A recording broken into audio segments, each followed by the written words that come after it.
Bueno, espero que me escuchen. ¿Me escuchan bien ahí? Bien. Bueno, es un honor para mí presentar a Cecilia Costa, que es una referente nacional e internacional en todo lo que es ecografía pulmonar y ecografía en el paciente en anestesia. La verdad que siempre estuvo bien, la queríamos traer con nosotros, pero lamentablemente no pudimos por esta historia de la pandemia. Pero bueno, ya está invitación hecha. Voy a hacer una mini presentación que obviamente no alcanza, pero bueno, ella ya después se seguirá presentando. Bueno, Cecilia es especialista en anestesiología bueno, se ha especializado mucho en ecografía pulmonar, ha presentado innumerables talleres o sea, nos ha enseñado sobre este tema a todos nosotros, además de que ha presentado muchísimos trabajos en revistas especializadas sobre el tema. Y bueno, ¿quién mejor que ella que nos dé un pantallazo sobre POCUS, que veo que es vital en este momento, no solo por el COVID, sino por el ecógrafo, el ingreso del ecógrafo en la anestesiología. Así que bueno, Ceci, te doy la palabra y acá estamos para disfrutarlo. Bueno, muchísimas gracias Fernando por la presentación y muchísimas gracias por la invitación y a todos ustedes por estar ahí del otro lado a esta hora del día escuchando esta charla. Esta charla lo que intenta un poco es mostrar cómo el ultrasonido puede permitirnos hacer diferentes diagnósticos en el paciente crítico, monitorizarlo y establecer terapéuticas, y enfocarlo un poco también al contexto de esta pandemia que nos está afectando a todos, ¿no es cierto?, en mayor o menor medida. Ustedes saben que el abordaje con ultrasonido de un paciente crítico, ya sea un paciente pediátrico o un paciente adulto, va a involucrar diferentes aspectos. En primer lugar, va a ser una extensión de lo que es el examen físico de ese paciente, una evaluación sonográfica. Me va a permitir hacer diagnósticos, monitorizar ese paciente en base al diagnóstico que yo he hecho y al tratamiento que haya establecido en ese determinado contexto, ¿sí? De esta manera, todo este aspecto, este enfoque de utilizar el ultrasonido en el paciente crítico es lo que se llama ultrasonido point of care. En lo que respecta al paciente COVID, que es el que nos toca en esta charla, aunque esto que yo les voy a dar se aplica a cualquier paciente crítico, ¿sí? Hoy en día, como decía recién Fernando, es como que se le ha dado un poquito más de valor por el hecho de que tiene algunos aspectos que hace que sea favorable para la monitorización de estos pacientes. En cuanto a la aplicación de ultrasonido en estos pacientes, vamos a desglosarlo en 4 aspectos principales. Uno, que es el control de la vía aérea, vamos a ver cómo lo aplicamos. El ultrasonido pulmonar, que gracias a esta pandemia ha recobrado un poquito de valor, tal vez. La ecocardiografía enfocada y los accesos vasculares en los pacientes críticos. Ustedes saben que, en más o en menos, el coronavirus ha ido afectando a diferentes países. En lo que respecta a la Argentina, el número de casos confirmados va incrementándose, al igual que el número de muertos, pero la afección, al igual que en otros países, varía de ciudad a ciudad. Aún así, según una estadística reportada en mayo, más del 17% de los casos confirmados correspondía a personal sanitario. Y esto es un número que, a pesar de que no tenemos una incidencia tan elevada, el porcentaje de personal sanitario afectado es importante. Ustedes saben que el coronavirus tiene una afección en su gran mayoría asintomática o de una manera leve, mientras que el 5% de los pacientes va a requerir cuidados intensivos.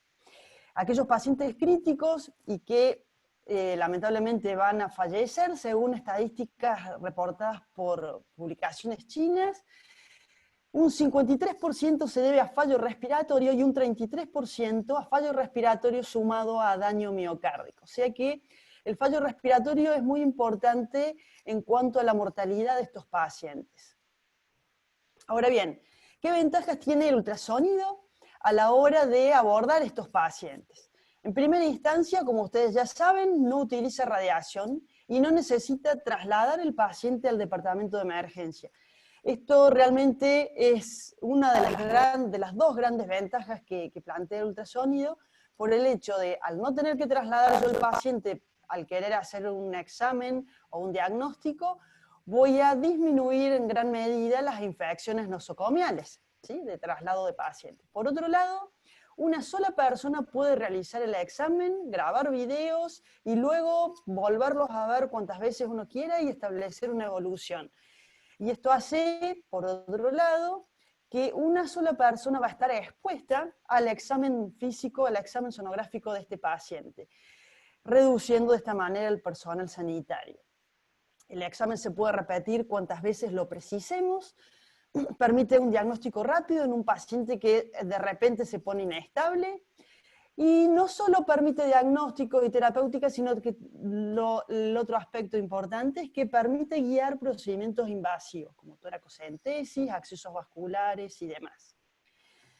En lo que respecta a los accesos vasculares, ustedes saben que la gran bondad del ultrasonido es que lo que habíamos aprendido, los que empezamos la residencia, hicimos la residencia años atrás, que por lo menos cuando yo era residente, la vía central era vena yugular interna derecha. Había que pincharla hasta agarrarla. Hoy en día, gracias a la ecografía, uno puede elegir qué vaso es el más factible por anatomía, porque esté libre de trombos y por relación entre la habilidad que tiene el operador y el acceso vascular a que va a elegir, ¿sí? Por tanto, como accesos vasculares podemos elegir la vena yugular, podemos elegir la vena brachiocefálica o el confluente yugulo-subclavio. Este abordaje nosotros lo realizamos en más del 90% de pacientes adultos y pediátricos, o la vena subclavia infraclavicular, que es la clásica, ¿sí?, que realizaban sobre todo los cirujanos, que me permite entonces explorar la anatomía del paciente y elegir el mejor abordaje. Dentro de los abordajes está el abordaje clásico en eje largo y en eje corto. Este es otro abordaje que se denomina abordaje oblicuo, una visión oblicua, donde lo que voy a hacer es poner un poquitito en oblicuo el transductor y finalmente el abordaje que termino haciendo es como si fuera una yugular interna con abordaje posterior, donde queda la aguja, y de esa manera, en un paciente con cuello corto, ya sea un adulto con cuello corto o un pediátrico y que el transductor es muy grande, puedo hacer una punción en plano y canular esa vena con menor riesgo, sin hacer una punción fuera de plano, ¿sí?, y corroborar también la guía de alambre. Entonces, de manera sintética, ¿qué me permite el ultrasonido realizar cuando hago un abordaje venoso central? Primero, ver cuál es el mejor vaso a canular y descartar la presencia de trombos intraluminales a través de la compresión, una cuestión fácil de hacer, o a través del Doppler pulsado, colocado a nivel del vaso, y voy a ver que el flujo está totalmente conservado. Por otro lado, puedo hacer una punción en tiempo real y ver el pasaje de mi aguja hasta llegar a la estructura venosa. Chequear también el deslizamiento de la guía de alambre, chequear la presencia del catéter dentro del vaso, y aún más puedo en una visión, si tengo una sonda sectorial, o sea, cardiológica o convex, puedo verificar, fíjense, esta es una visión de 4 cámaras subsifoidea, estas son cavidades derechas y estas las izquierdas, y esto que sería la aurícula derecha, hacia acá vendría la vena cava inferior, que va hacia el hígado, intrahepática, y hacia acá la vena cava superior. Esta puntita blanca que ustedes ven ahí es el catéter venoso central, que yo puedo chequear que ese catéter quede justo arriba en la entrada de la aurícula derecha y no quede metido, y de esta manera obvio la realización de rayos. Esto es importante sobre todo en pacientes pediátricos, ¿no?, disminuir la irradiación. Muy bien. Estos abordajes entonces en un paciente crítico, sea COVID o no sea COVID, el realizarlos de manera ecoguiada está visto que mejora la eficacia y la seguridad del procedimiento. Ahora bien, a la hora de hablar del diagnóstico de la neumonía por el SARS-CoV-2, tenemos diferentes técnicas. Por un lado, la PCR, y por otro lado, las técnicas de imagen, donde vamos a mencionar la radiografía de tórax tradicional, la tomografía y el ultrasonido. Si comparamos la tomografía con la PCR, en cuanto a sensibilidad, fíjense que la tomografía es más sensible que la PCR para el diagnóstico, un 98% versus un 71% respecto al test de laboratorio. Por otro lado, la tomografía me permite un diagnóstico con mayor sensibilidad y me permite también ver, según estudios reportados en población china, la evolución de esa enfermedad. Y fíjense cómo en una primera fase asintomática o con el comienzo de los síntomas voy a empezar a ver un patrón de vidrio esmerilado que va a ir pasando un patrón mixto reticular y a un patrón de consolidación con el paso de las semanas. Lo cierto está en que esta neumonía, como toda neumonía viral, afecta la periferia del pulmón. Y es por eso que el ultrasonido, al ser el ultrasonido pulmonar, una técnica de superficie, me va a permitir hacer el diagnóstico de la afección pulmonar. Al estudiar sobre todo la periferia del pulmón y esta neumonía afectar la periferia, es como que el ultrasonido ha sido diseñado para esta neumonía, si lo decimos irónicamente. Lo otro que caracteriza a esta neumonía viral es que es una afección bilateral, difusa y en parches. Es por eso que vamos a ver, es muy importante algunas premisas a la hora de examinar el tórax de estos pacientes. En cuanto al beneficio de utilizar el ultrasonido para el diagnóstico de la neumonía por coronavirus, por neumonías virales, perdón, ya estaba reportado cuando hubo otras pandemias, como por ejemplo la pandemia que ocurrió por el influenza en el 2009. Acá, publicaciones utilizando ultrasonido pulmonar evidenciaron que permitió un diagnóstico diferencial de neumonía viral y bacteriana, tanto en pacientes adultos como en pacientes pediátricos, y que se anticipaba el hallazgo sonográfico al hallazgo que teníamos en la radiografía de tórax tradicional. ¿Cómo hacían el diagnóstico? Asociando la clínica del paciente junto con algunos signos sonográficos, como la presencia de líneas B, que son estas líneas verticales que vemos acá, la presencia de consolidaciones subpleurales, y que van a ir de distintos tamaños, y una pleura irregular. Ya lo vamos a ver un poquito más en detalle. Estos hallazgos, en conjunto con una clínica del paciente acorde a un cuadro infeccioso, hacían diagnóstico de la influenza. Ahora bien, ¿qué rol va a tener el ultrasonido pulmonar en estos pacientes infectados por coronavirus? Vamos a dividirlo en 3 escenarios. Uno va a ser el triage, la guardia externa. Otro va a ser el paciente que ya está hospitalizado, tanto en el piso como en intensivos. Y por otro lado, como anestesiólogos que somos, nos interesa cómo aplicar esto en el paciente que tiene que entrar a quirófano. Hay que destacar que el ultrasonido, al permitir que una sola persona realice el examen, va a hacer que la cantidad de personal expuesta disminuya en manera importante. Es muy importante a la hora de realizar el examen, ya sea del tórax o el examen sonográfico que vayamos a realizar, utilizar el equipo de protección personal, que todos ya conocemos bien, y también proteger el ecógrafo. ¿Por qué? Porque si no vamos a realizar una infección nosocomial con nuestro ecógrafo examinando pacientes no COVID. Esto es muy fácil haciendo sábanas de nylon, nosotros ya hicimos cortar algunas, y esto se utiliza no solo para el paciente COVID, sino para cualquier paciente que se encuentre en aislamiento por algún germen que sea multiresistente. Para hacer el examen del pulmón, la sonda que vamos a utilizar de elección, si es que contamos con ella, es la sonda Convex. ¿Por qué vamos a utilizar la sonda Convex? Porque es una sonda que tiene baja frecuencia y esto me va a permitir evaluar el pulmón en profundidad, ¿sí? Por otro lado, la superficie de la sonda es extensa y voy a poder ver gran parte de la pared torácica.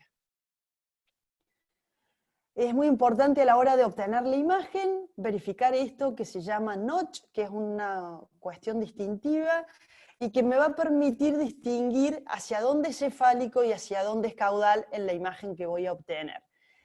Establecer siempre el foco de la imagen cuando voy a estudiar el pulmón a nivel de la línea pleural y una profundidad en un paciente adulto que va a ir entre 8 y 12 centímetros. Con estas cuestiones preseteadas, uno ya puede examinar el paciente. Y es muy importante a la hora de también disminuir el tiempo que uno esté con este paciente que puede llegar a infectarnos, hacer este preseteo del ecógrafo antes de entrar a la habitación donde se encuentra el paciente. Como vimos recién que este virus afecta a ambos pulmones de manera difusa y en parches, es muy importante estudiar el pulmón en todas sus áreas. Y es por eso que vamos a trazar líneas, una línea paraesternal, otra línea axilar anterior y axilar posterior, y de esta manera dividir áreas anteriores, laterales y posteriores. En el lactante o en el neonato vamos a dividir nada más que estas áreas, mientras que en el paciente pediátrico mayor o en el adulto las vamos a subdividir en superiores e inferiores. Entonces, es muy importante examinar todo el tórax para no perdernos ningún área de examinación donde puede llegar a haber algún hallazgo. La imagen, ¿cómo lo obtenemos? Y esto a mí me resulta, lo muestro generalmente porque es una forma que nos ubica donde se obtiene esta imagen. Al poner la sonda contra la pared torácica, entre una costilla superior y una costilla inferior, ¿sí? Sería en una dirección cefalocaudal o corte longitudinal se llama, la imagen que voy a tener es entre dos costillas, por aquí debajo va a aparecer el pulmón, ¿sí? Entonces, esta sería la cortical de la costilla superior con su sombra acústica, la de la inferior con su sombra acústica, y por debajo la pleura. Pero yo no veo la imagen así, sino que la veo en este sentido.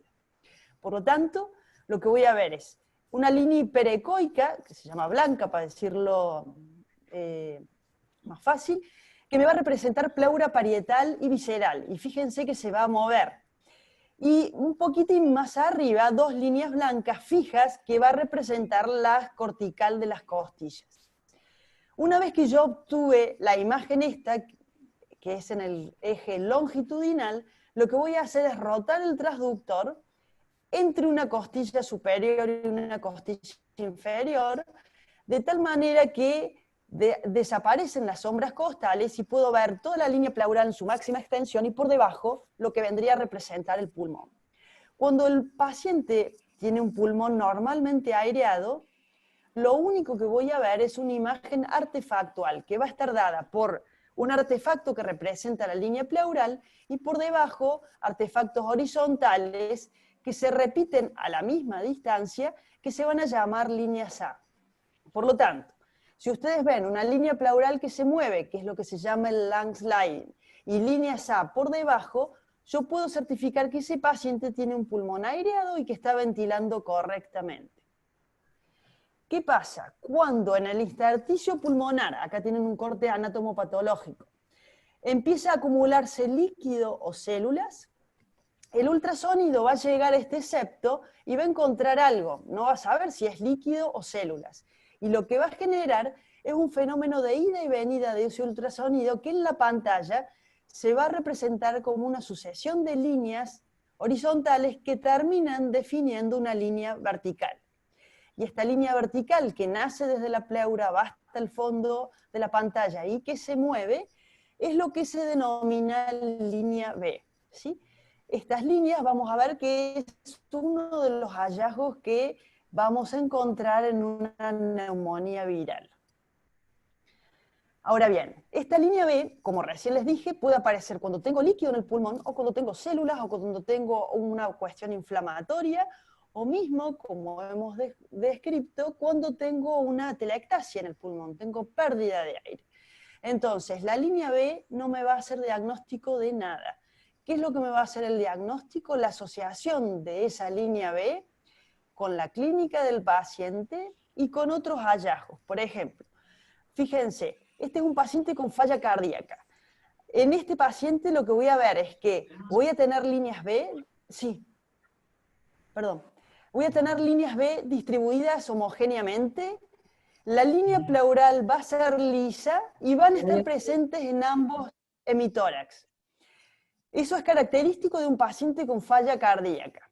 Mientras que en un paciente con neumonía viral voy a ver líneas B, la distribución no es difusa, sino que fíjense que hay áreas que están en parte respetadas, ¿sí? La línea pleural, fíjense que está como serruchada, para decirlo en criollo, acá también está como serruchada, ¿sí? Y esto es característico de una neumonía viral, ¿sí? Si a esto yo lo veo en un contexto de un paciente con tos, con fiebre o con insuficiencia respiratoria, puedo hacer el diagnóstico de neumonía viral. Cuando el pulmón pierde completamente el aire, dejan de aparecer artefactos, ya sean verticales o horizontales, y aparecen una imagen real y con gran definición que me va a permitir ver, fíjense estos puntos blancos como ramificados, son broncogramas aéreos. Igual acá, ¿sí? Son distintos tipos de consolidaciones. Al perder el aire el pulmón, la diferencia de impedancia acústica que tiene el ultrasonido al pasar por la pared torácica y llegar al pulmón que tiene pérdida de aireación, genera una imagen real. Y si pongo el Doppler color, fíjense que inclusive puedo ver el shunt que tengo dentro de esa imagen de consolidación. Entonces, para hacerlo más práctico, si yo tengo un paciente con historia de falla cardíaca, un paciente añoso y demás, y viene con disnea, y veo que en los campos anteriores se ha dado un derrame pleural extenso, este es el diafragma, este es el vaso, esto sería caudal y esto sería craneal, esta es la cavidad torácica, y esto acá, aunque no les parezca, es el pulmón totalmente atelectasiado por el gran derrame que tenemos. Entonces, este patrón es altamente sugestivo de un paciente con falla cardíaca.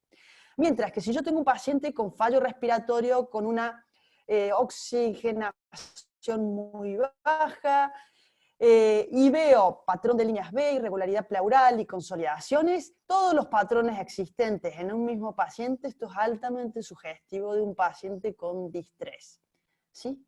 Entonces, con ultrasonido pulmonar lo que podemos ver es cómo el pulmón, a medida que se va tornando más patológico y pierde aire, va perdiendo también, va alterando su densidad, ¿sí?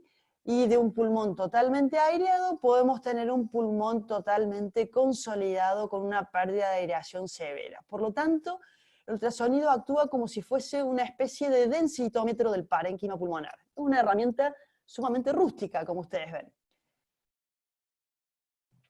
Esta es una de las primeras publicaciones que sacaron los chinos referidos a los hallazgos sonográficos, ecográficos del paciente con neumonía de COVID y su correlación con la tomografía. Si ustedes se fijan, los hallazgos que encontraron es presencia de líneas B, consolidaciones pequeñas, rara presencia de derrame pleural y consolidaciones de distintos tamaños. Si vemos estos hallazgos, fíjense que esto es lo mismo que habíamos visto para la influenza. O sea, esto, si uno se basa en esto, no puedo decir este paciente es un COVID o no. Nada más que con la descripción de los hallazgos. ¿Qué es lo que hace que tenga yo mayor probabilidad de diagnóstico de que este paciente tenga una neumonía por coronavirus? Vamos a ver que hay un patrón de alta probabilidad y que se caracteriza por tener líneas B de distribución bilateral, difusa y en parches, asociado a un artefacto que ahora lo vamos a ver y lo van a entender un poquito más, que es el light beam, que es como si fuera un haz de luz. Y que este artefacto está presente en un alto porcentaje de pacientes, sobre todo en los primeros estadios de esta neumonía. Otros hallazgos que vamos a ver característicos es que va a estar asociada a la línea pleural normal, irregular o fragmentada. Las consolidaciones son característicamente pequeñas, subpleurales de distintos tamaños. La presencia de lung sliding puede estar, que era el deslizamiento de la pleura, puede estar disminuido cuando la afección es más severa. y raramente encontramos un derrame pleural, o si lo encontramos es escaso. Mientras que un patrón de probabilidad intermedia es cuando encontramos consolidaciones pequeñas solamente en las bases, o encontramos líneas B, pero solamente en un área de un hemitórax, una distribución focal, o existen líneas B, pero están medianamente separadas. ¿Sí? Esto sería un patrón intermedio que no podemos descartar ni terminar de diagnosticar la neumonía por coronavirus. Fíjense, entonces los hallazgos que vamos a tener en un paciente con alta sospecha es esta unión de líneas B, fíjense que es como si fuera una banda luminosa ancha, ¿sí? Que tiene base en la pleura y va hacia abajo, que aparece y desaparece. Acá de vuelta se ve esa banda ancha, que es una sumatoria de líneas B, acá de vuelta, y las líneas B tienen una distribución que no es homogénea, con una línea pleural que puede estar irregular o lisita. Esta banda ancha de líneas B, este signo luminoso que se ha descrito, no es patognomónico del coronavirus. Esto también puede estar presente en otras afecciones del intersticio cuando se afecta el intersticio de manera muy aguda, una respuesta inflamatoria muy aguda, también puede estar presente. ¿Qué es lo característico del coronavirus? Entonces, la presencia de estos hallazgos de líneas B, la banda luminosa, la línea pleural irregular, con distribución bilateral, difusa y en parches. Todo esto hace un diagnóstico altamente probable, fíjense, de un paciente con coronavirus. Lo otro es la aparición de estas consolidaciones subpleurales que fíjense que no son demasiado grandes, ¿sí? Y fíjense, esto es de un trabajo que están haciendo alemanes que nos han partícipes. Nosotros estamos con Gerardo participando en el análisis de estas imágenes y fíjense, esta afección es en campos anteriores, no es campos posteriores como muchos dicen que afectan más campos posteriores. Es totalmente azarosa la distribución y la aparición de los hallazgos de un paciente a otro y cómo va variando en el mismo paciente. Por eso es importante examinar todas las áreas y no quedarnos nada más que con áreas anteriores o laterales o ir nada más que a áreas posteriores. Las consolidaciones, entonces, son estas áreas más grisecitas que están debajo de la pleura, aquí un poquito más grande, y acá está asociado un pequeño derrame pleural. Ahora bien, si yo tengo un paciente que viene a la guardia con una disnea aguda y veo que en ambos campos anteriores encuentro múltiples líneas A con distribución homogénea, línea pleural lisa, asociado a un derrame pleural, y tengo posibilidad de hacer un ecocardio, y fíjense, este es un eje, una visión paraesternal, eje corto del ventrículo izquierdo, donde fíjense que el ventrículo izquierdo casi no se mueve, al igual que acá, una disfunción sistólica muy severa. Esto es muy probable que el paciente no tiene una neumonía por coronavirus. Lo que tiene el paciente es una insuficiencia cardíaca. Y sobre todo en los lugares donde no tenemos tanta incidencia de estos casos, no tenemos que descuidar los otros pacientes, porque pacientes con falla cardíaca van a seguir viniendo y no tenemos que subestimar esta patología y dejar de hacer diagnóstico. Mientras que, ¿se acuerdan que habíamos dicho que la neumonía viral afecta principalmente apareciendo consolidaciones subpleurales muy pequeñas? Este patrón donde vemos si yo les muestro esta imagen, ustedes pueden decirme, ¿eso es el hígado o es el pulmón? Tranquilamente parece un órgano sólido, donde vemos un patrón gris, nada que ver con las líneas A que yo les mostraba antes, con broncogramas aéreos, que son estos puntitos blancos que se mueven con la respiración, son dinámicos. Acá tenemos el pulmón colapsado con un espacio negro que está dado por líquido. Esto es altamente sugestivo a una neumonía bacteriana, ¿sí? No a una neumonía viral. Acá abajo también pueden ver, esto es el diafragma, aquí estaría el hígado y todo un derrame pleural tabicado característico de una neumonía bacteriana y no viral. Podemos sí tener una neumonía viral que se sobreinfecta con un germen bacteriano y vamos a tener este patrón. Pero si yo veo solamente este patrón, esto no es de ninguna manera una neumonía por coronavirus. Entonces, para ver el triage de los pacientes, Volpicelli los ha dividido en 3 grandes grupos. El primer grupo son pacientes que pueden venir con un fallo respiratorio agudo. Y aquí vamos a ver 4 patrones posibles. Un patrón es el patrón de pulmón sano, el patrón de líneas A. En este caso, un paciente con fallo respiratorio agudo y un patrón pulmonar normal, descarto neumonía por coronavirus. Si tengo un patrón positivo, lo voy a aislar, voy a hacer una PCR y voy a tener una alta sospecha de que este paciente tenga una neumonía por coronavirus. Y si no tengo posibilidad de hacer un TAC porque está saturado el hospital, puedo hacer un diagnóstico con ultrasonido y con una PCR. El patrón intermedio dijimos que es el inconcluso, entonces lo vamos a aislar al paciente en tanto y en cuanto tengamos el resultado de la PCR y de acuerdo a cada institución el laboratorio que utilicen, ya sea procalcitonina, linfocitos, ferritina o lo que fuese. Mientras que el patrón alternativo, que es cuando un paciente viene con un derrame pleural extenso, con una neumonía, con una consolidación pulmonar grande, aquí, o un paciente que tenga un patrón de fibrosis pulmonar, acá lo que voy a hacer es hacer una PCR también para poder hacer el diagnóstico. Si el paciente no viene con fallo respiratorio agudo, pero viene con tos y con fiebre, y yo tengo un patrón normal, acá lo que sí puedo descartar es neumonía viral, pero no voy a descartar infección por coronavirus. O sea que debería hacer la PCR, pero si el paciente veo que no tiene afección pulmonar con ecografía, ese paciente puede esperar en la casa el resultado de su PCR. En el patrón positivo, igual que antes, este paciente pasa aislamiento y en el intermedio nos manejamos igual en el algoritmo que habíamos visto previamente, mientras que el paciente con patrón alternativo, con fiebre y con tos, y tengo una consolidación hipergrande y derrame, bueno, este paciente va a estar probablemente encaminado su diagnóstico hacia una neumonía bacteriana, no se le va a hacer aislamiento y se va a enfocar hacia otra cuestión. El paciente que más dificultad nos va a dar es el paciente que tenga una enfermedad previa, por ejemplo, un tumor pulmonar previo, una fibrosis severa pulmonar, un EPOC severo, un paciente con falla cardíaca recidivante y severa.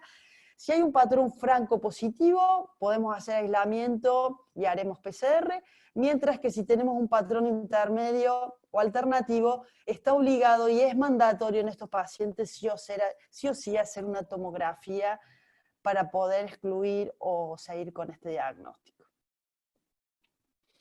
En lo que respecta al paciente ya hospitalizado, el ultrasonido nos va a permitir hacer una estratificación pronóstica y una cuantificación de la afección pulmonar, monitorizar las respuestas terapéuticas de acuerdo al tratamiento que instauremos y guiar la ventilación mecánica. En lo que respecta a guardia externa, entonces, tiene mayor sensibilidad el ultrasonido, sobre todo en estadios iniciales, que la tomografía y tiene una alta concordancia con la tomografía.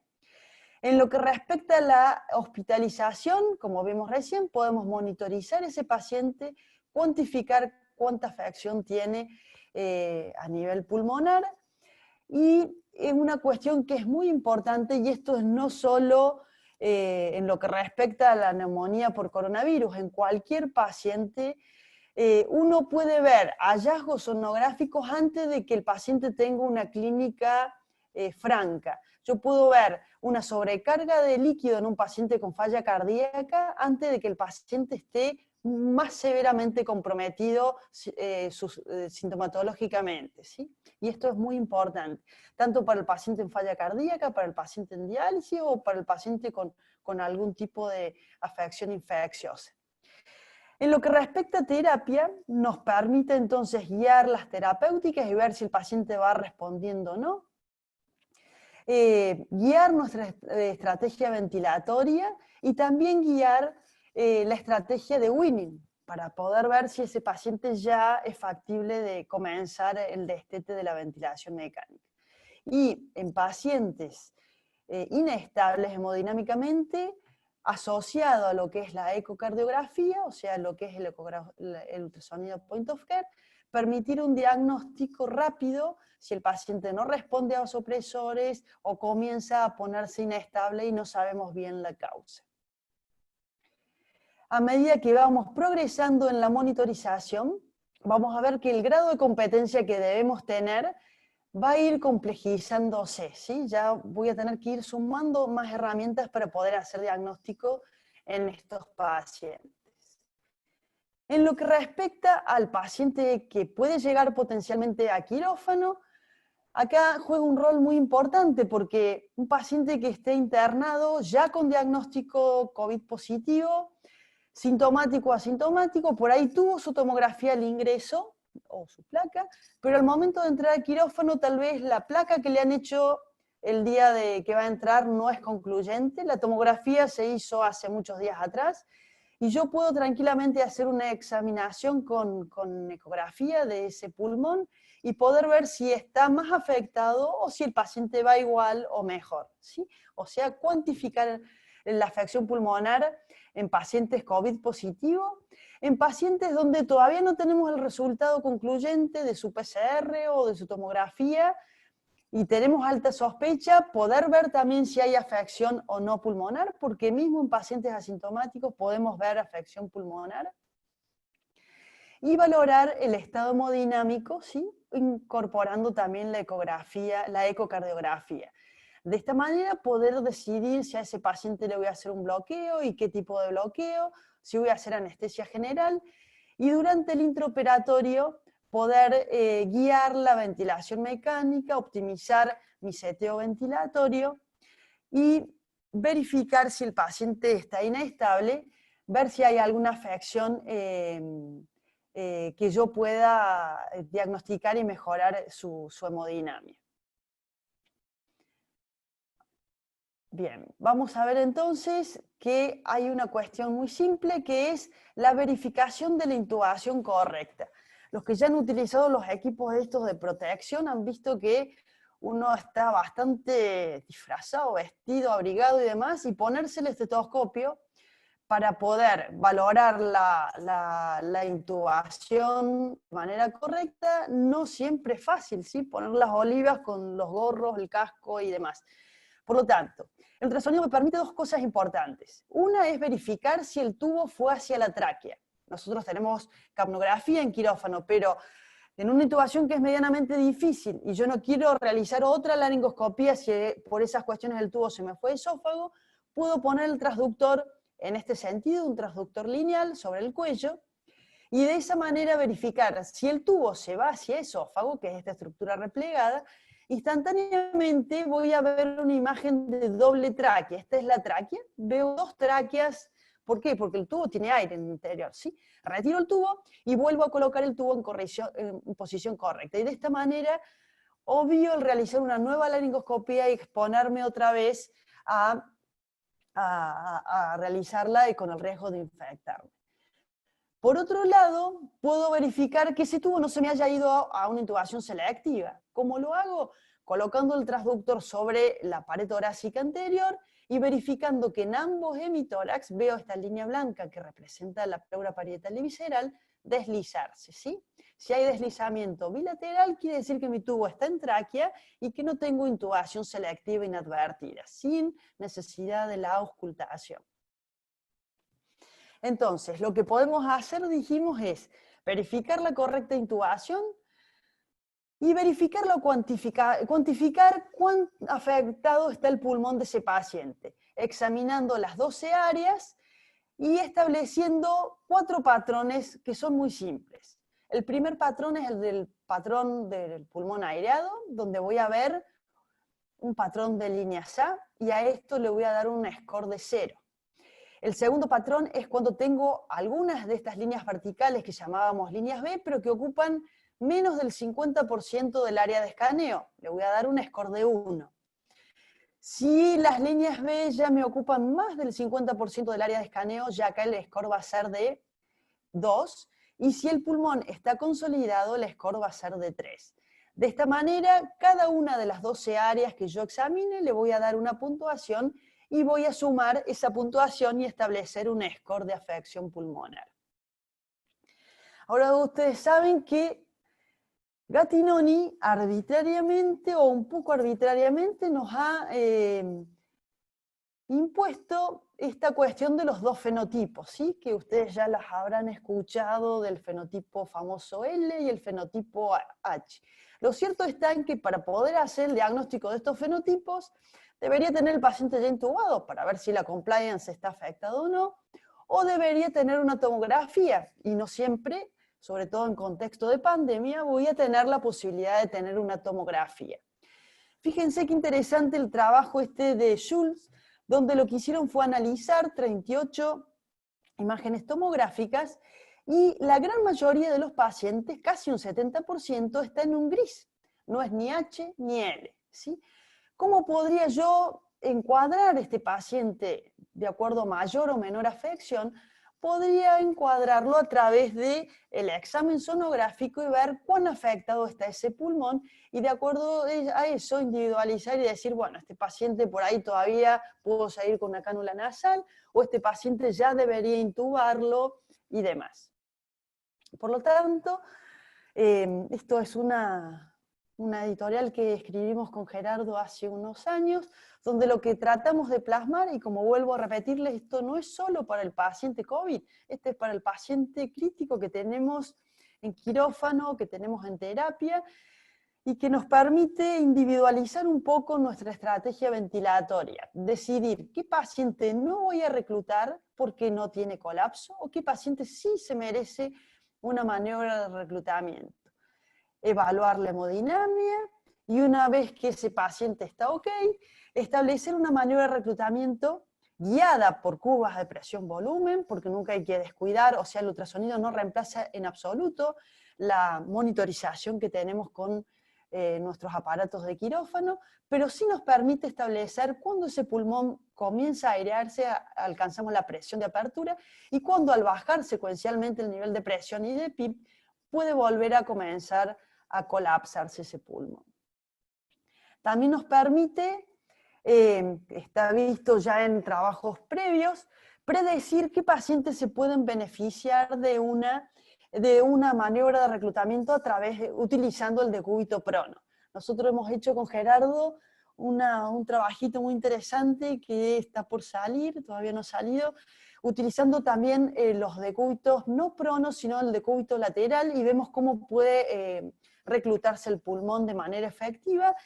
También puede predecir la respuesta beneficiosa al decúbito prono en pacientes más críticos en intensivos.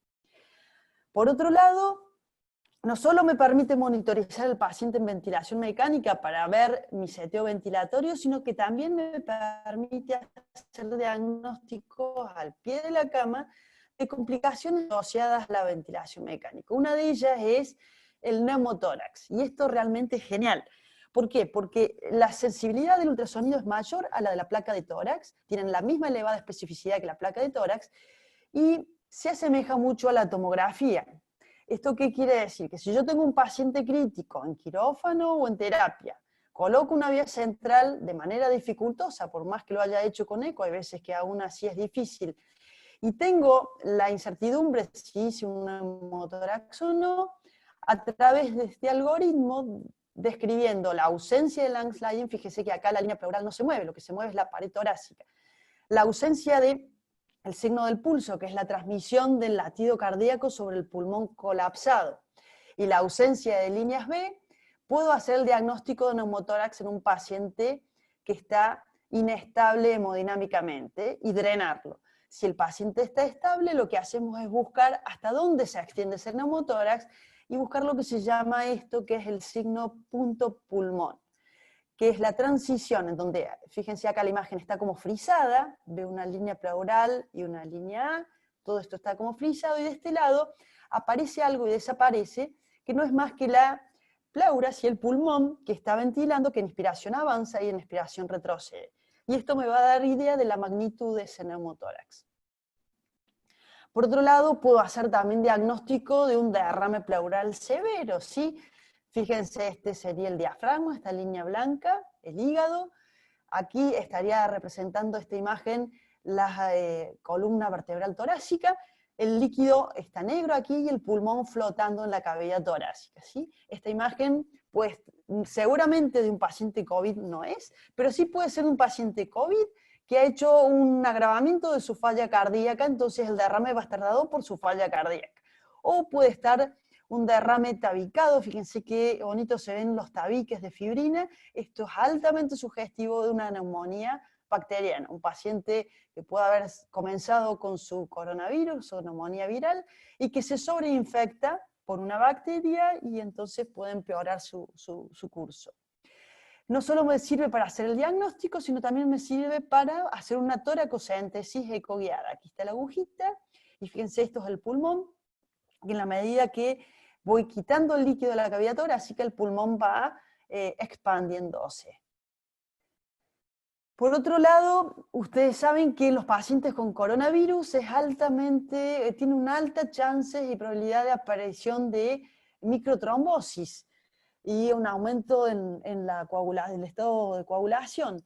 Se ha relacionado la aparición de consolidaciones pequeñitas, fíjense que son muy, muy pequeñitas, y acá también se las ve, con la incidencia de trombosis, de tromboembolismo pulmonar. Entonces, en pacientes donde puedo llegar a ver estas consolidaciones que tienen un patrón avascular, si pongo acá el Doppler color no voy a ver vasos, y si le hago una cuestión contrastada voy a ver que no hay nada de vasculatura en esa consolidación, esa área probablemente sea debida a un microinfarto. Y por último, dentro de lo que respecta al ultrasonido, me permite no solo evaluar el pulmón, sino evaluar el diafragma, ¿sí? Y de esta manera, a través de la excursión diafragmática y del engrosamiento de este diafragma, puedo ver la reserva contráctil de este paciente y predecir si este paciente probablemente vaya bien con su winning y se pueda extubar, o si tiene un engrosamiento, el diafragma es esto que se engruesan, fíjese, muy pequeño, ese paciente probablemente el winning fracase, aunque no es el único factor. Por otro lado, si el paciente está inestable, chocado, o un paciente hipotenso y que no responde a terapéuticas, ya está reportado que la ecocardiografía debería ser la modalidad de primera línea instaurada en ese paciente que está en shock. Y que no solo sirve para el diagnóstico, sino que sirve también para monitorizarlo y ver la respuesta a fluidos que tenga ese paciente y ver cómo responde a diferentes estrategias, carga de volumen, vasopresores o lo que esté indicado realizar en ese paciente. Ahora bien, una cuestión es la ecografía point of care en el paciente inestable, y otra cuestión, un paréntesis, deberíamos hacer en el paciente COVID. Por lo que habíamos hablado antes de la alta chance, de la alta contagiosidad que tiene este virus, lo recomendado es hacer este examen, no por simple diversión, sino cuando el paciente está inestable y cuando yo pienso que ese examen me va a ayudar a tomar una decisión terapéutica que va a mejorar la hemodinamia de ese paciente.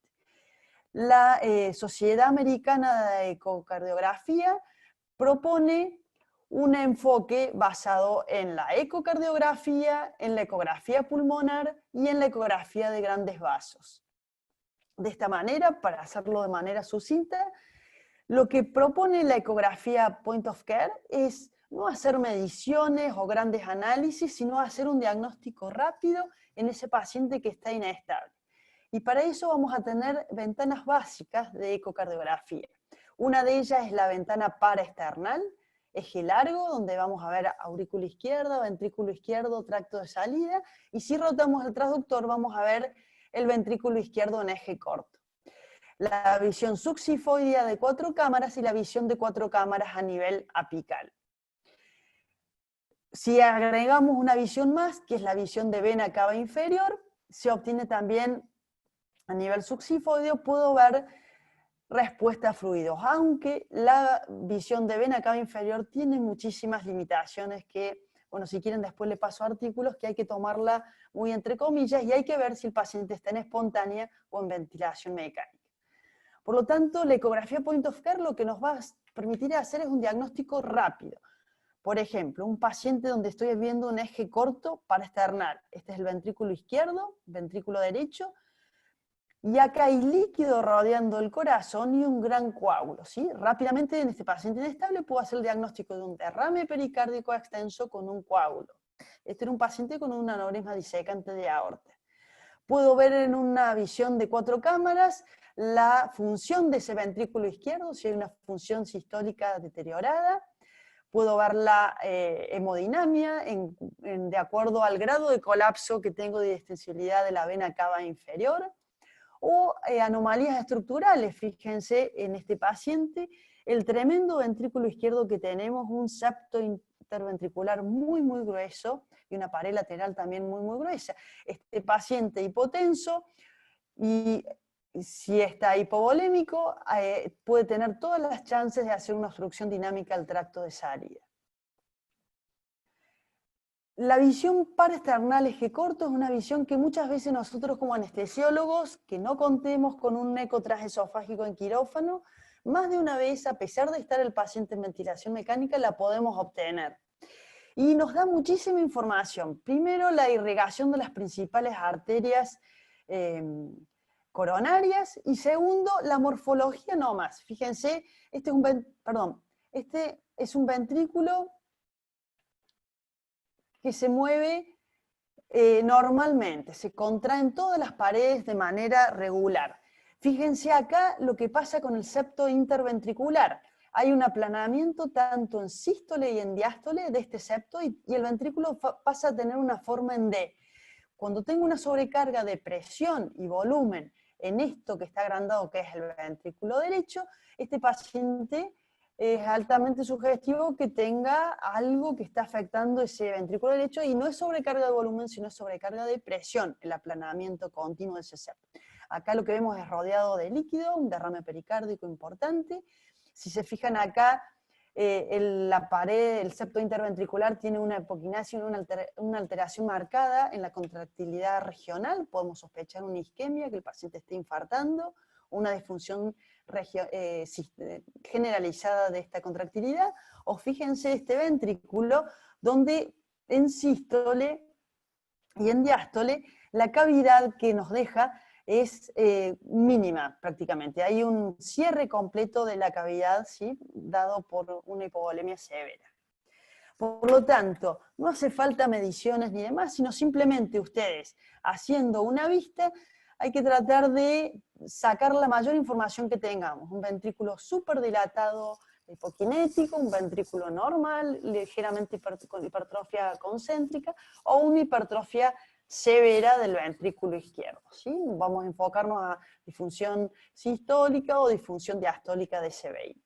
En lo que respecta, y ya para ir terminando, del ventrículo derecho, ustedes saben que el paciente COVID, al tener alto grado de afección en la coagulación, de hipercoagulabilidad, una de las chances de que el paciente se torne inestable es que esté generándose un tromboembolismo pulmonar. Entonces, un paciente que de repente se nos pone muy inestable, no responde a vasopresores y demás terapéuticas, y haciendo una visión de eje corto vemos aplanamiento del septo interventricular, con una vena cava dilatada y con cero colapso, y un desplazamiento de este septo y agrandamiento de cavidades derechas, con un ventrículo derecho que hace ápice, un TAPSE disminuido, que esto es una de las formas de evaluar la función sistólica de ese ventrículo derecho, nos permite ver que algo está pasando en ese ventrículo derecho. Si tenemos regurgitación tricuspidia, podemos estimar la presión sistólica pulmonar y verificar, por ejemplo, en este paciente que tenemos una presión sistólica pulmonar de 76 milímetros de mercurio, ¿sí?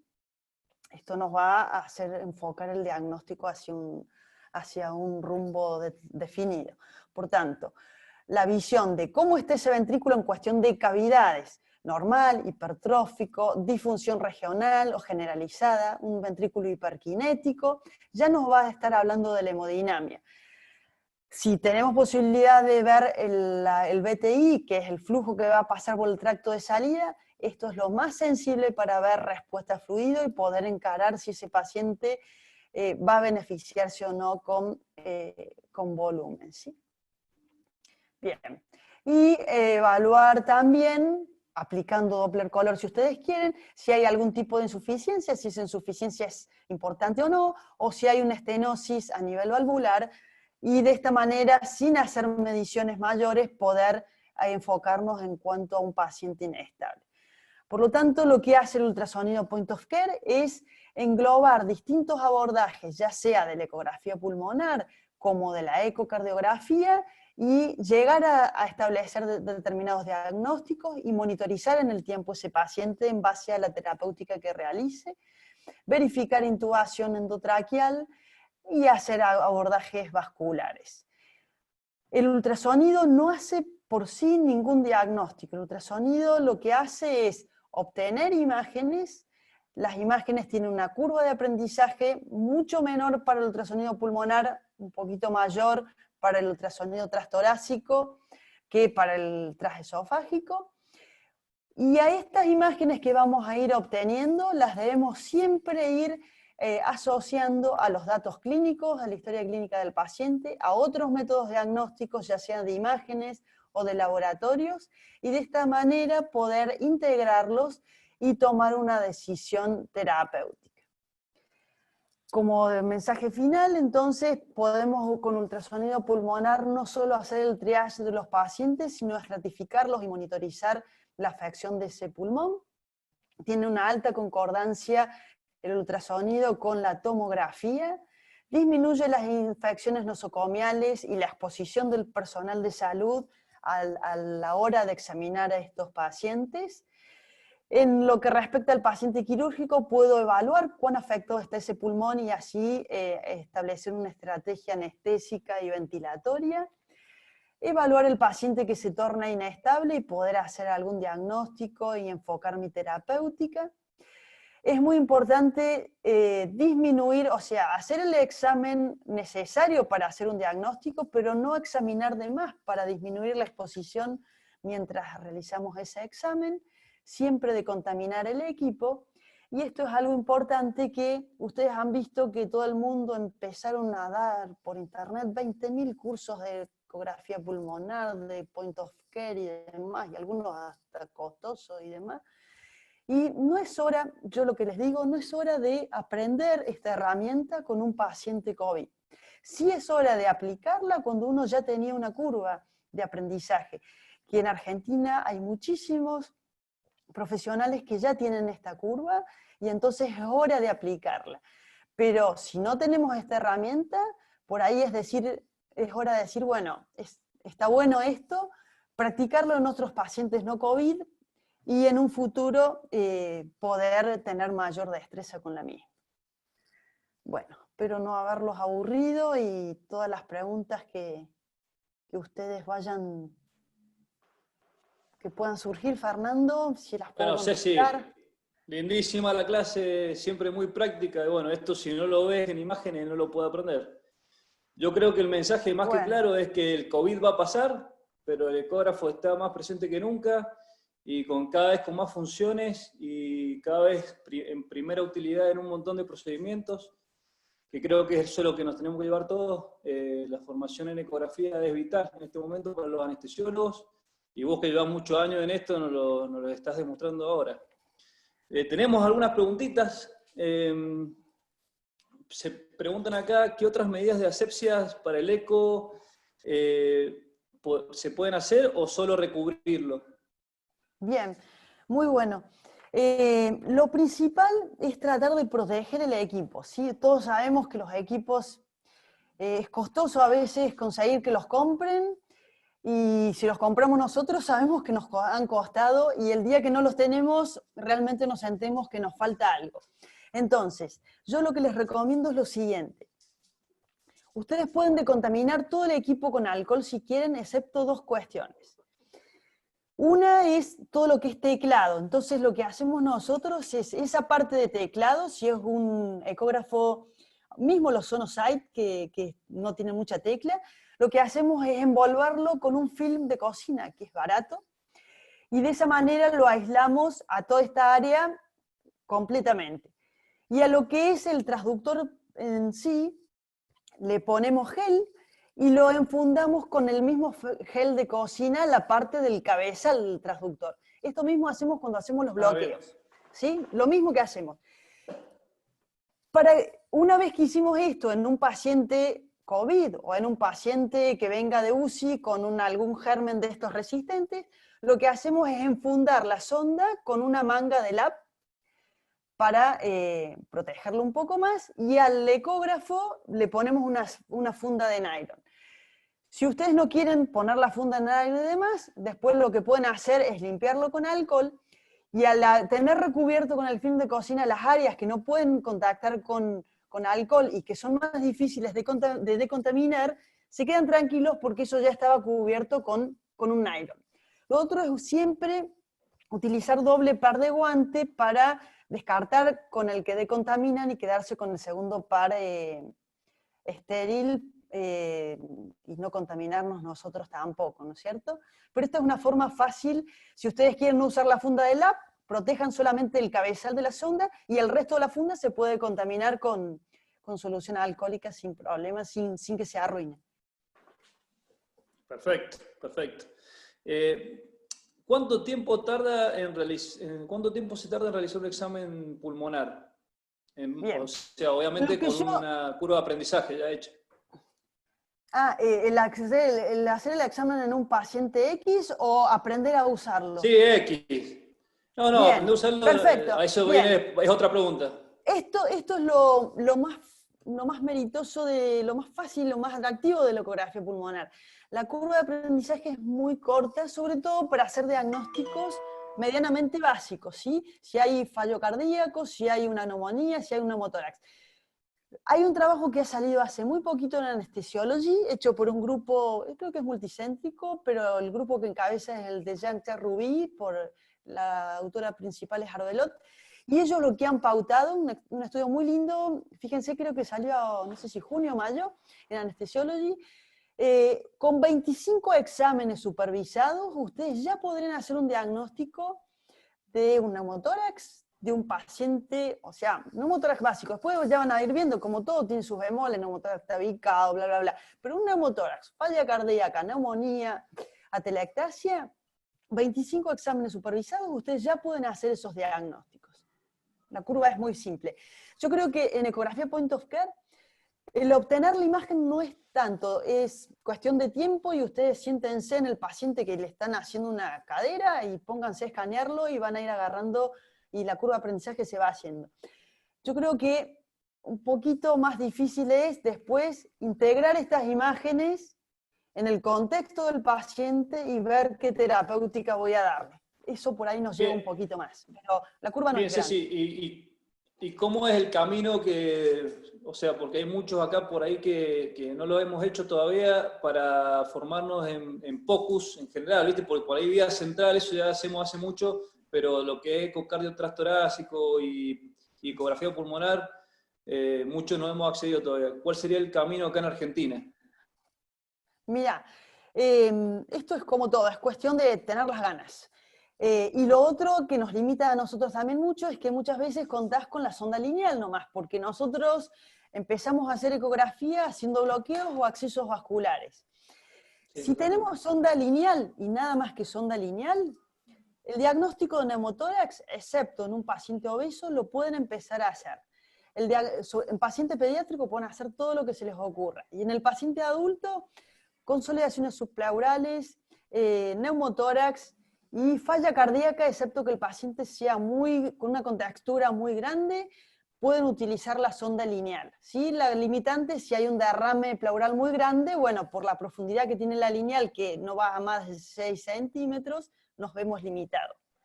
Entonces ahí podemos complementar o con la sectorial, que es la cardiológica, que muchos ya la estamos teniendo, y si tenemos la suerte de tener una convex, usar la convex para estudiar el pulmón, ¿sí? Si no, podemos combinar cardiológica con lineal. Si vamos a estudiar, por ejemplo, queremos descartar un neumotórax, no vayan a la cardiológica, vayan a la lineal. ¿Y cómo hacemos la curva? Para ecocardio, yo lo que les aconsejo, bueno, hacer algún curso y después pegarse al cardiólogo, porque el cardiólogo es el que tiene todas las mañas para hacer un examen ecocardiográfico. Va a haber 1000 cosas que nosotros jamás vamos a aplicar, porque ellos hacen un examen mucho más minucioso y van a ver que ellos se enfocan mucho más en otras cosas. pero todos los tips de cómo agarran la sonda, cómo hacen las rotaciones, el tilting y demás, un buen consejo es háganse amigos de un cardiólogo y en algún hueco que vayan teniendo, vayan al día que ellos hagan examen, pónganse al lado de ellos y vean un poquito de examinación. Y lo otro es ponerse con el paciente que no tiene nada, ¿sí? Yo creo en mi hospital llevó unos años el que entendamos para qué sirve. Y lo que ayudó más a ver por qué sirve esta herramienta y dónde nos da un rédito que realmente es impagable, en el contexto de un paciente con hipotensión refractaria o en paro. ¿Cómo te abre la cabeza el poder dirigir la reanimación hacia un lado o hacia el otro, el poder hacer una ventana ecocardiográfica? Es muy buena. Y entonces, si ustedes están, dale que te dale, machacando en las ventanas, el día que tienen un paro, van a tener una ventana y van a poder hacer una aproximación diagnóstica. Después hay otras páginas, si ustedes quieren que yo les pase, en cuestiones, la página, bueno, pueden bajarse la aplicación al celular del protocolo FATE, donde no solo tienen las principales ventanas, sino que tienen una cosa que es muy de ayuda al comienzo, hacia dónde dirigir el notch. Entonces, bueno, saben, si el par external eje largo, el notch para allá, el eje corto para allá, lo que ven la foto y entonces intentamos buscar en lo que estoy viendo en el paciente, que tengo que buscar tales aurículas y ventrículos y me va ayudando. Perfecto, perfecto. Acá dicen que hay que hacer el curso que dan ustedes en el Hospital de la Comunidad. Vos no lo vas a decir, pero sabemos que es bueno, así que también lo vamos a promocionar un poco. Hagan el curso que ustedes quieran, eso no les intimido en un curso o en otro, porque les digo, en Argentina hoy en día hay muchos profesionales que ya están utilizando esta herramienta y con formación muy buena. Entonces, no les voy a decir hagan un curso o el otro, lo que sí les puedo decir es que la única manera de entusiasmarse y decir por qué hacemos esto es el usarla. En la medida que la vayan usando, van a ver que es una parte más de nuestra monitorización. Bien. Bueno, Ceci, acá hay una preguntita más. ¿Qué posibilidad de falsos negativos o positivos se puede dar con patrón ecográfico en un paciente con fallo respiratorio agudo? Muy bien. Bueno, si yo tengo un paciente con fallo respiratorio agudo y tiene un patrón altamente probable de COVID, para COVID o un fallo cardíaco, un fallo respiratorio por cualquier índole. Y vamos a ponerle para cualquiera. Para cualquier índole, como... me parece genial, me parece genial. Porque de hecho nosotros acá en Mar del Plata también no hemos tenido tantos COVID y esto, como les digo, esto se aplica para todos los pacientes.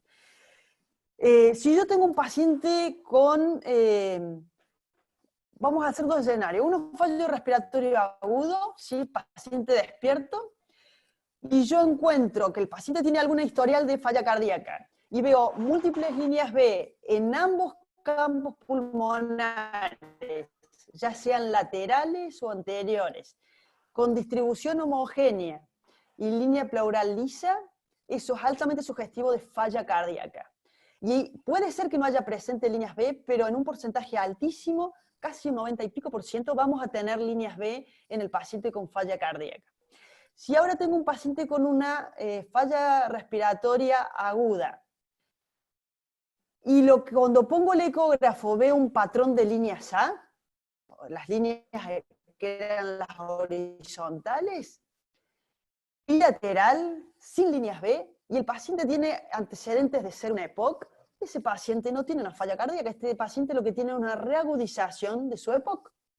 Y el patrón del EPOC va a ser como el patrón que, entre comillas, vamos a decir normal. Es un patrón donde voy a ver la línea pleural y voy a ver líneas A. ¿Qué me va a hacer el diagnóstico? La insuficiencia respiratoria que tenga el paciente y el patrón de líneas A que tengo bilateral. En un paciente que yo tenga en quirófano ventilado y que el paciente se ponga hipoxémico, yo también puedo usar la ecografía pulmonar y hacer un algoritmo diagnóstico para ver qué puede ser este paciente. Si yo hago el escaneo y veo que, sobre todo, ustedes saben que las atelectasias que nosotros generamos por un mal seteo son atelectasias debidas a un fenómeno presión dependiente en áreas gravitacionales posteriores. Entonces, si en esas áreas posteriores yo veo líneas B o áreas de consolidación, patrón de consolidación, eso en un paciente que venía a operarse y que tenía el apto clínico, eso es altamente sugestivo que la desaturación que yo tengo en el paciente es debida por atelectasia y con un mayor reclutamiento la revierto, ¿sí? Vuelvo a escanear y voy a ver que eso desaparece. Si tengo un paciente que viene en UCI, se me pone hipoxémico también, veo una imagen de consolidación en área posterior, aplico una maniobra de reclutamiento, como nos dice Gerardo, y el paciente sigue con esa área de consolidación y venía febril y demás, esa imagen probablemente sea una neumonía y ahí voy a hacer un diagnóstico también diferencial, pero no la voy a poder reclutar a la neumonía. ¿Se entiende? Totalmente. Perfecto. O en el caso de que el paciente esté hipoxémico y tenga un patrón aireado, puede ser un broncoespasmo, ¿sí? Y en el broncoespasmo no voy a ver ni líneas B ni consolidación, voy a ver un patrón aireado. Y ahí puedo aplicar un beta 2 y el paciente seguramente va a mejorar. Y otros patrones de monitorización ventilatoria que me van a llevar también a la inspección de eso. Y el otro escenario, por último, que podríamos tener en un paciente para una cirugía mayor y que se me pone hipoxémico en el intraoperatorio de manera importante, puede ser un neumotórax también. Y ahí mismo puedo hacer el diagnóstico de neumotórax intraoperatorio. Y en el caso de un TEP, ¿cómo puedo tener algún Buenísimo, patrón? buenísimo, sí, sí, sí. En el TEP hay un trabajo muy lindo, si quieren se los paso, de Nasserian, donde lo que hizo está publicado en Chest hace unos años, en 2014, creo, 2013, donde lo que hizo él es conjugar el ultrasonido pulmonar, el ecocardio y la ecografía de las venas profundas a nivel inguinal o popliteo. Entonces, si yo tengo el paciente despierto y el paciente viene con comienza con disnea aguda, porque esté con un bloqueo, ¿no es cierto? Y el paciente empieza con falta de aire. Una falta de aire súbita, ¿qué patrón voy a tener? Un patrón de líneas A, en primera instancia, ¿sí? El TEP lo que me va a dar es un patrón de líneas A, un patrón aireado. Si yo tengo un paciente colaborador y le digo si tiene dolor en algún sitio, porque en el TEP se produce un infarto en un sitio pulmonar y normalmente es en la periferia, y el paciente me señala con un dedo dónde siente el dolor y yo pongo ahí la sonda, lo que voy a ver es una imagen de consolidación que típicamente es triangular, que es la imagen de infarto, ¿sí? Y si le pongo Doppler color no voy a tener patrón vascular. Y si tengo la posibilidad de hacer un ecocardio, lo que me va a pautar o a indicar el diagnóstico es un desplazamiento del septo interventricular hacia cavidad izquierda con agrandamiento de cavidades derechas, ¿sí? Y si veo un trombo en una de miembros inferiores, bueno, tengo todo el diagnóstico. Lo que hace él es combinar estas tres cuestiones y la sensibilidad y especificidad para el diagnóstico Y es una altísima. curva de aprendizaje altísimo también.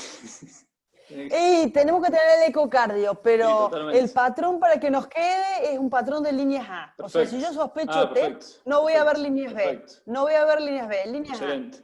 Bueno, la última preguntita, así ya vamos cerrando, es ¿cuántas zonas se recomienda escanear como mínimo y qué zonas se prioriza, si anterior, lateral o posterior?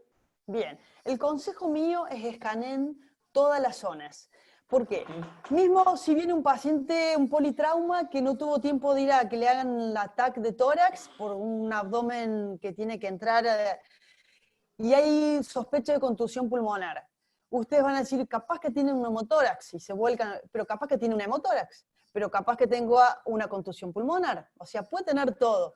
Entonces, ¿qué es lo que yo les quiero transmitir? Hay que examinar todas las áreas, anteriores, laterales y posteriores de manera ordenada. No hace falta que escaneen 50 áreas. Escanear área anterior, lateral y posterior divididas en superior e inferior. Y con eso es suficiente para hacer un pantallazo. Perfecto, Y hacer siempre videos, chicos.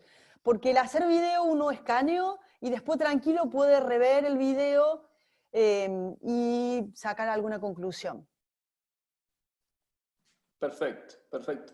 Bueno, acá hay una pregunta de uno de los participantes que dice si qué ecógrafo recomendás bueno, bonito y barato, si es que existe en el mercado.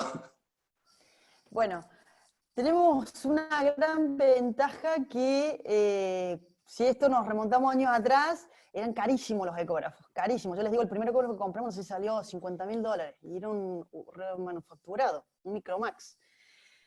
Hoy en día hay muchísima variedad de precios porque la competencia entre marcas es fatal.